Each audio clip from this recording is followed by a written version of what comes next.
Déco dans le présent pour mieux construire l'avenir. La chronique d'Interentreprise avec Francette Florimond. Bonjour, j'espère que vous allez bien. Le gouvernement fait la sourde oreille sur les pesticides.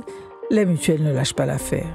Ainsi, l'Association des mutuelles pour la santé planétaire et une vingtaine de mutuelles françaises et belges couvrant 12 millions de personnes se sont associées pour avertir sur les dangers des pesticides. Selon ces mutuelles, il y a des similitudes entre le drame de l'amiante et celui des pesticides.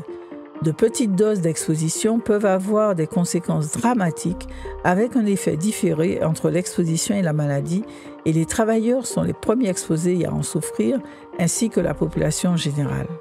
Jusqu'alors, l'action des mutuelles s'est heurtée à un silence poli des politiques. Pour preuve, la loi du plomb réintroduisant des pesticides continue son bonhomme de chemin malgré une pétition contre forte de 2,2 millions de signatures.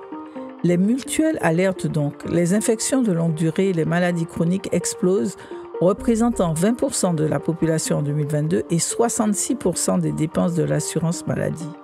Les cancers pédiatriques se développent de même que le rajeunissement des populations touchées par des cancers hormonodépendants.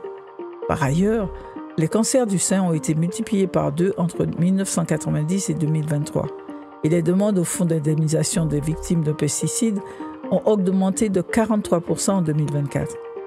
Ces chiffres n'interpellent aucun politique. À demain, prenez soin de vous. Déco dans le présent pour mieux construire l'avenir. La chronique d'Interentreprise avec Francette Florimond.